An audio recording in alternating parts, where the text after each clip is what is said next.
और चलिए अब खबरें देखेंगे विस्तार से। मकर संक्रांति के मौके पर मुख्यमंत्री योगी आदित्यनाथ ने गोरक्षनाथ में तड़के 3 बजे खिचड़ी चढ़ाई और मकर संक्रांति के मौके पर गोरखनाथ मंदिर में भगवान गोरखनाथ को लाखों की खिचड़ी में श्रद्धालु खिचड़ी चढ़ाने के लिए पहुंचे। तड़के 3 बजे से पीठाधीश्वर महंत योगी आदित्यनाथ का पूजा पाठ शुरू हुआ है। पीठाधीश्वर योगी आदित्यनाथ ने सबसे पहले खिचड़ी चढ़ाई, उसके बाद में नेपाल राजघराने से आई खिचड़ी चढ़ाई गई और फिर आम श्रद्धालु खिचड़ी चढ़ाने के लिए अब लगातार पहुंच रहे हैं और बड़ी संख्या में लोग आज गोरक्षनाथ मंदिर पहुंचते हैं खिचड़ी चढ़ाने के लिए। और ये सुबह की तस्वीरें हम आपको दिखा रहे हैं। सुबह 3 बजे मुख्यमंत्री योगी आदित्यनाथ ने खिचड़ी चढ़ाई, ये उस दौरान की तस्वीरें। और अब बड़ी संख्या में लोग गोरक्षनाथ मंदिर पहुंच रहे हैं खिचड़ी चढ़ाने के लिए।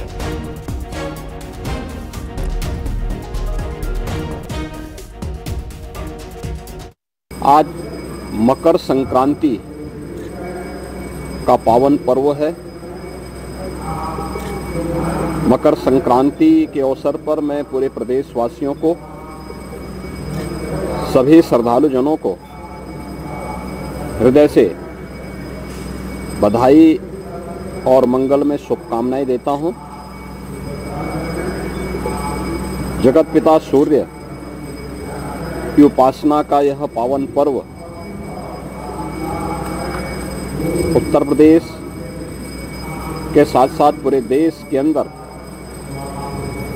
अलग अलग नाम और रूपों में बड़े हर्षोल्लास के साथ आयोजित होता है। प्रदेश में इस पर्व पर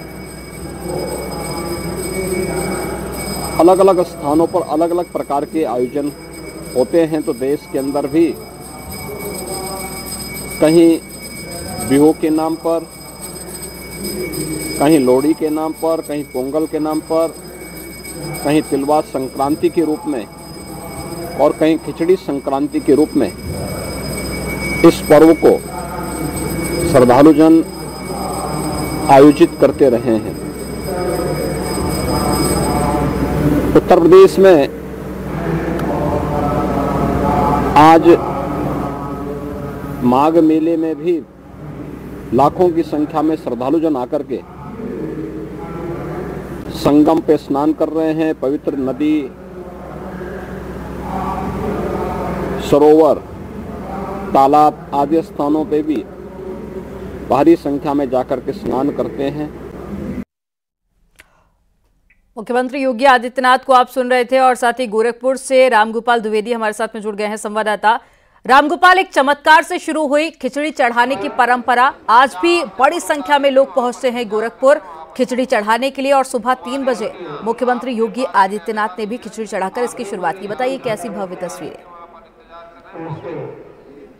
बिल्कुल, और खिचड़ी चढ़ाने की जो परंपरा है ये सदियों से चली आ रही है और आज लाखों की संख्या में श्रद्धालु भगवान गोरक्षनाथ को खिचड़ी चढ़ा रहे हैं। अब देखिए कि किस तरीके से जो भीड़ है वो भीड़ यहाँ पे लाइनों में लगी हुई है।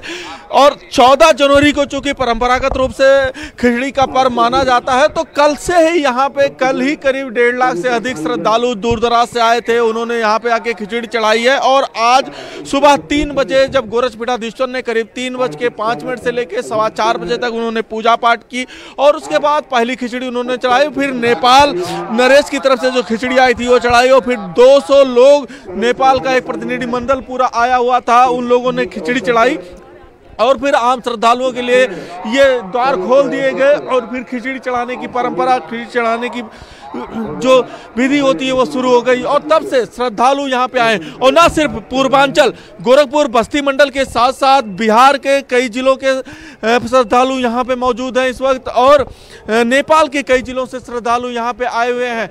जब अभी मैं श्रद्धालुओं से बात कर रहा था, अंदर बात उनसे कर रहा था, तो उनका साफ कहना था कि कोई लुम्बिनी से आया है, कोई गोपालगंज से आया है, कोई महाराजगंज से आया है, कोई श्रावस्ती से आया है। तो पूरी जो पूर्वांचल है, पूर्वांचल के साथ साथ पश्चिम बिहार और अन्य जगहों से। दादा, कब से खिचड़ी चढ़ा रहे हो आप लोग? कब से खिचड़ी चढ़ाने आते हो? अरे सवेरे से ही आते हैं। कितने साल से आ रहे हो यहाँ पे? अरे 10 साल से ऊपर हो गया। कई साल से आप लोग खिचड़ी चढ़ाने आ रहे हैं यहाँ पे। कहाँ से आ रहे हो खिचड़ी चढ़ाने भाई? मैं आ रहा हूँ नेपाल से। नेपाल से आ रहे हो? पहली बार आए हो? नहीं, 4-5 बार हो गए। 4-5 बार हो गया। क्योंकि यहाँ पे जो भीड़ का मैनेजमेंट है, वो भीड़ का मैनेजमेंट मंदिर प्रबंधन के द्वारा बेहद ही शानदार किया गया है। भीड़ को कई टुकड़ों में रोका जा रहा है। सबसे पहले मंदिर के बाहर रोका जा रहा है, फिर मंदिर गेट पे रोका जा रहा है। उसके बाद जब मंदिर परिसर के अंदर प्रवेश कर रहे हैं तो गर्भगृह में जाने के पहले 3 बार भीड़ को रोका जा रहा है। और इस तरीके से दादा, क्या कब से खिचड़ी चढ़ा रहे हैं यहाँ पे? आज ये आ रहे हैं। कहाँ से आए हैं? राजेंद्र नगर से। तो मान्यता है खूब? बिना मान्यता का है, यहाँ 60 साल से चला रहे हैं। अच्छा, आप लोग मंदिर प्रबंधन से जुड़े हुए हैं, तो किस तरीके से भीड़ को मैनेज कर रहे हैं आप लोग यहाँ? यहाँ पे 1000 से ऊपर मंदिर के कार्यकर्ता लगे हैं जो श्रद्धालुओं की सुविधा के लिए, और उनको ठंड में उनसे कोई अगर बीमार है तो उसको अलग, या कोई बुजुर्ग है, कोई चलने फिरने में थोड़ा असमर्थ है, परेशानी है, तो उसको अलग से दर्शन कराने की भी व्यवस्था है। और कोई भी व्यक्ति अगर बीमार होता है तो उसको यहाँ पे एक हेल्थ कैंप लगा हुआ है, जिसके द्वारा उनको वहाँ पे ले जाते हैं। बाकी सारी कार्यकर्ता यहाँ पे लगे। तो 1000 से अधिक मंदिर के स्वयंसेवक भी यहाँ पे लगे हुए हैं, जिससे कोई दिक्कत ना हो। जो श्रद्धालु हैं, श्रद्धालु आसानी से आए और भगवान गोरक्षनाथ के दर्शन करें, खिचड़ी तो प्रशासन की तरफ से भी इंतजाम पुख्ता कर लिए गए हैं रामगोपाल।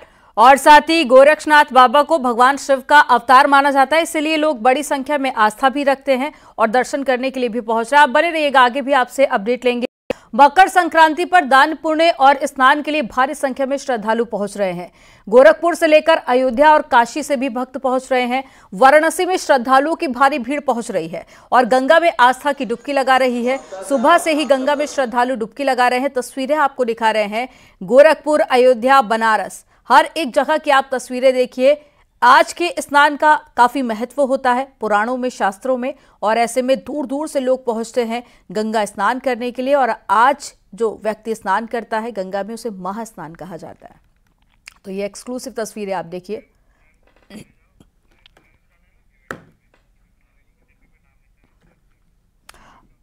और ज्यादा जानकारी के साथ में अयोध्या से ऋषभमणि त्रिपाठी हमारे साथ में जुड़ गए हैं, वाराणसी से रवि पांडे जुड़ गए हैं, गोरखपुर से रामगोपाल द्विवेदी जुड़ गए हैं और हरिद्वार से पुलकित शुक्ला जुड़ गए हैं। सबसे पहले रवि, मैं आपके पास में आऊंगी। शिव की नगरी बनारस की तस्वीरें आप दिखाइए। आज सोमवार है, मकर संक्रांति का पर्व भी है और दूर दूर से लोग पहुंच रहे हैं महास्नान करने के लिए। तो कैसी तस्वीरें? देखिए, मकर संक्रांति के स्नान में विशेष स्नान माना जाता है और यही कारण है कि वाराणसी में पश्चिम बिहार समेत पूर्वांचल और मध्य प्रदेश से दूर दूर से लोग यहां पर स्नान करने आते हैं। और उसकी जो तस्वीर है वो हम आपको दिखा रहे हैं कि 80 घाट से लेकर के दशाश्वमेध घाट तक यह हजारों की जो भीड़ है वो आस्थावानों की है। और गंगा में लगातार ब्रह्म मुहूर्त से ही लोग आस्था की डुबकी लगा रहे हैं और अपने जो माँ गंगा से प्रार्थना कर रहे हैं कि उनके जो दुख है, उनके जो सारी वो है वो खत्म हो जाए। और ऐसा मान्यता है कि आज के दिन स्नान करने से जितने भी प्रकार के जो दुख होते हैं वो खत्म हो जाते हैं। और वाराणसी में स्नान का इसलिए महत्व, विशेष महत्व हो जाता है कि यहाँ पर मोक्ष देने के लिए माँ गंगा और तारक मंत्र देने के लिए बाबा विश्वनाथ यहाँ मौजूद है। और यही कारण है कि यहाँ पर हजारों की संख्या में आज के दिन ये श्रद्धालु स्नान कर रहे हैं। और दूसरी तस्वीर हम आपको दिखा रहे हैं कि स्नान करने के साथ ही बाकायदा यहाँ पे जो जितनी भी महिलाएं हैं वो यहाँ पे बाबा भोलेनाथ को जल अर्पित कर रही। तो ये जो तस्वीर है वो वाराणसी में 80 घाट से लेकर के राजघाट तक देखने को मिल रही है। और आप तस्वीरों में साफ दिख रहे हैं कि किस तरह से इतने ठंड होने के बावजूद लोग गंगा में स्नान करने के बाद यहाँ पर बाबा भोलेनाथ को जल अर्पित कर रहे हैं और अपनी मनोकामनाएं पूर्ण होने की प्रार्थना उनसे कर रहे हैं। कुछ श्रद्धालु हमारे साथ है, कहाँ से आई हैं दर्शन करने के लिए? लंका, वाराणसी। आज के दिन विशेष दर्शन का महत्व कहा जाता है, तो क्या आज आपने माँ गंगा का स्नान करके?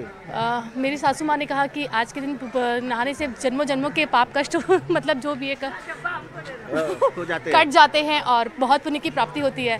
तो मम्मी ने कहा तो बिल्कुल काशी में रह के कम से कम गंगा स्नान तो करें, जब भगवान ने यहाँ पे भेजा ही है। तो बिल्कुल देखिए, ये आस्थावानों का अपना आस्था है और दूर दराज से लोग आकर यहाँ पर गंगा स्नान कर रहे हैं, बाबा भोलेनाथ को जल चढ़ा रहे हैं। और मान्यता भी है कि आज के दिन स्नान करने से जितने प्रकार की जो दुख है, व्याध है, वो बिल्कुल रवि। और देखिए, ये शुभ संयोग आज बन रहा है। आज सोमवार का दिन, वैसे भी बनारस पहुंचने वालों की जो संख्या है आज के दिन बढ़ जाती है और आज मकर संक्रांति का पर्व भी है।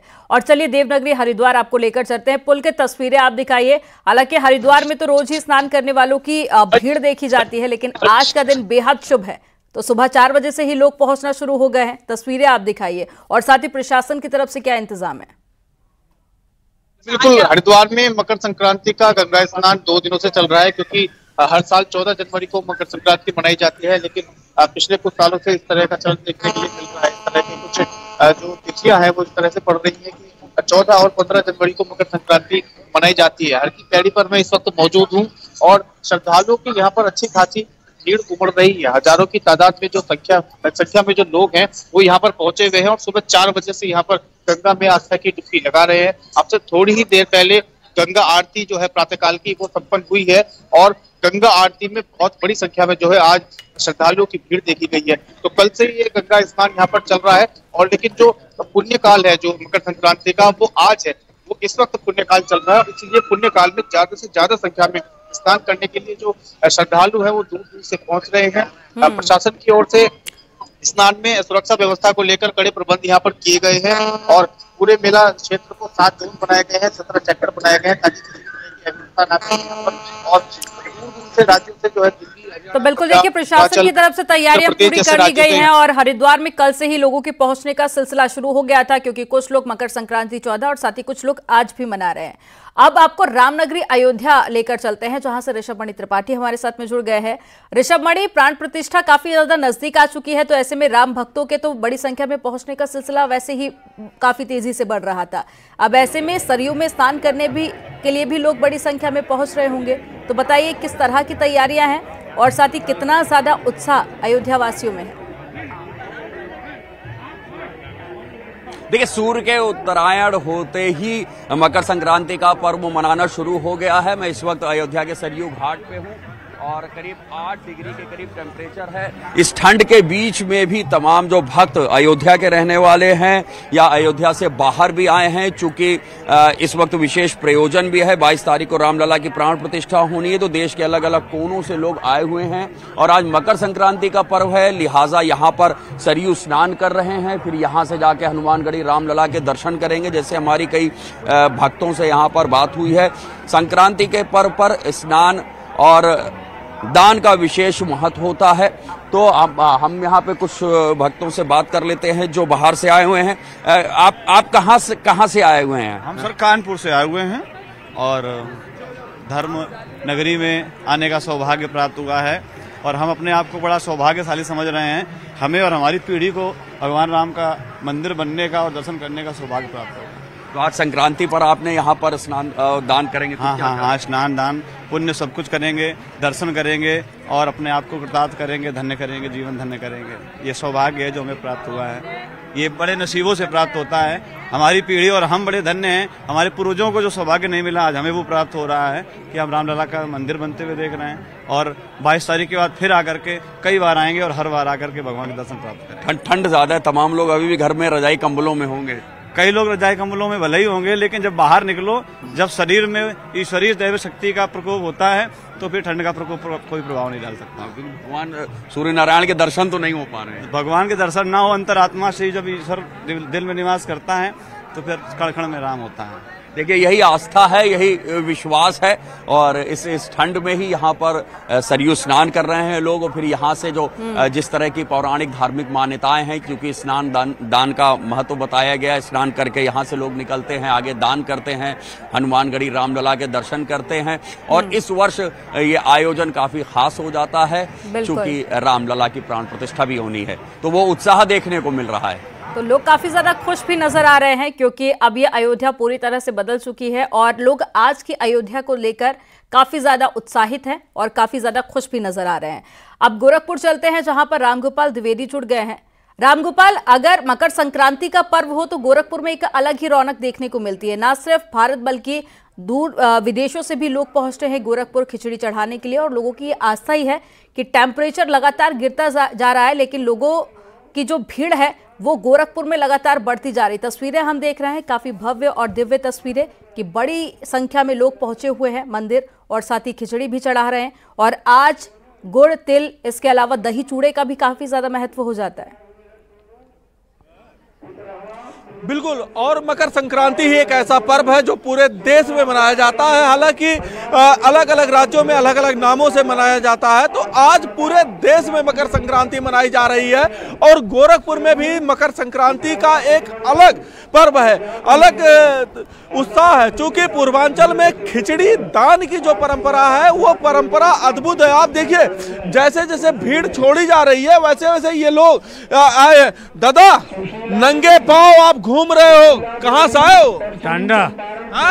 टांडा अम्बेडकर नगर। अम्बेडकर नगर से कब आए थे यहाँ? हम लोग कल रात को आ गए थे। तो कल रात से आप देखिए कि ये उत्साह ही है। कहाँ से आए भाई? मैं जो है ग्राम पेड़ारी बुजुर्ग सिद्धार्थ नगर से आया हूँ। सिद्धार्थ नगर से आए हैं। तो चावल, ये देखिए ये चावल लेके आए हुए हैं, घर से तैयारी, फल फूल ये सब लेके आए हैं और नंगे पांव यहाँ पे इतनी कड़ाके की ठंड में जब लोग घरों से बाहर नहीं निकल रहे हैं तो ये श्रद्धालु जो है भगवान गोरक्षनाथ को यहाँ पे खिचड़ी चढ़ाने आए और देश के कोने कोने से आए हैं। क्योंकि जो खिचड़ी का पर्व होता है ये एक तरीके से सामाजिक समरसता का पर्व होता है। इसमें अमीर गरीब हर वर्ग वो चावल चढ़ा सकता है, वो खिचड़ी चढ़ा सकता है और बड़े प्यार से उसका भोजन होता है। और आज जगह जगह पे ना सिर्फ गोरखपुर बल्कि पूर्वांचल में जगह जगह लोग खिचड़ी भोज का आयोजन कर रहे हैं। जो श्रद्धालु आए हैं उनको खिचड़ी खिलाई जा रही है। गोरक्षनाथ मंदिर में भी उसकी भव्य तैयारी चल रही है। अब से कुछ देर बाद मंदिर प्रबंधन के द्वारा भी खिचड़ी भोज का आयोजन शुरू हो जाएगा और जो भी श्रद्धालु आएगा उसमें खिचड़ी भोज में शामिल होगा, खिचड़ी खाएगा। और जो ये चावल चढ़ रहा है, सबसे बड़ी बात ये जो चावल है, चावल पूरे साल जो गरीब हैं, जो लोग यहाँ पे हैं उनको वितरित किया जाता है, उनको खिलाया जाता है। तो ये जो अन्न का भंडार है ये भंडार पूरे साल बिल्कुल रामगोपाल और लोगों की ऐसी मान्यता। देखिए कहा जाता है गोरखनाथ जो मंदिर है वहां पे गोरखपुर के लिए कि यहाँ पर जब बाबा भक्ति में लीन थे और लोग इनके पात्र में चावल और साथ ही दाल चढ़ा के जाते थे तो वो कभी पात्र भरता नहीं था और सदियों पहले जो ये परंपरा शुरू हुई वो आज भी जिंदा है। जानकारी साझा करने के लिए आप सभी का बहुत शुक्रिया। तो प्रयागराज में मकर संक्रांति से माघ मेले की शुरुआत है और माघ मेला 768 हेक्टेयर में 6 सेक्टर में बसाया गया है। इस बार माघ मेले में पहली बार 6 पॉन्टून ब्रिज भी बनाए गए हैं और पहली बार आर्टिफिशियल इंटेलिजेंस का इस्तेमाल हो रहा है। माघ को पूरी तरह से प्लास्टिक फ्री घोषणा भी कर दी गई है, यानी कि प्लास्टिक का इस्तेमाल नहीं होगा और ठंड के मद्देनजर माघ मेले में अलाव और श्रद्धालुओं के लिए रैन बसेरे का भी इंतजाम किया गया है। पहले स्नान पर्व मकर संक्रांति पर 20 लाख श्रद्धालुओं के आने का अनुमान है और ये माघ मेला 8 मार्च महाशिवरात्रि के पर्व तक चलेगा।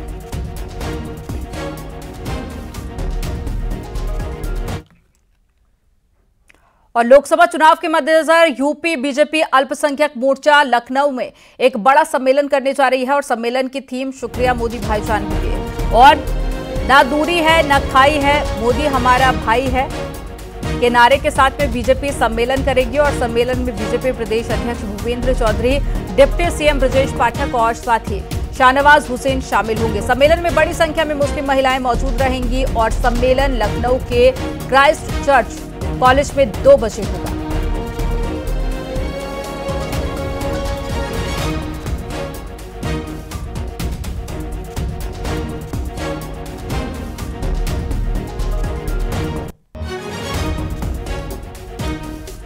तो 2024 को लेकर बीजेपी ने तैयारियां शुरू कर दी हैं। अब एक नए अभियान की शुरुआत होने जा रही है और इसमें जो नारा दिया जाएगा वो ये कि ना दूरी है ना खाई है, मोदी हमारा भाई है और साथ ही मिशन 80 को लेकर बीजेपी ने अपनी तैयारियां शुरू कर दी है। और मशहूर शायर मुनव्वर राणा का रविवार को लखनऊ में निधन हो गया।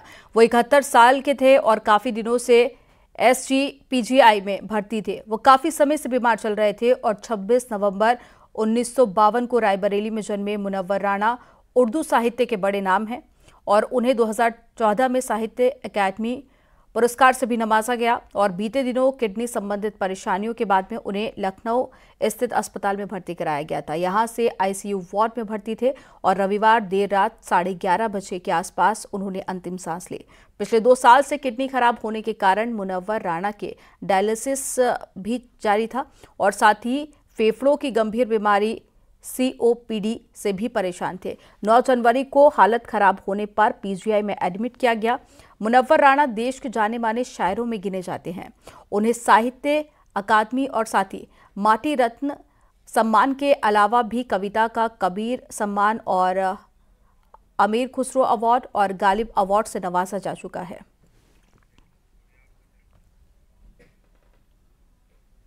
यहां पर वक्त हो गया एक छोटे से ब्रेक का। आप देखते रहिए न्यूज़ 18।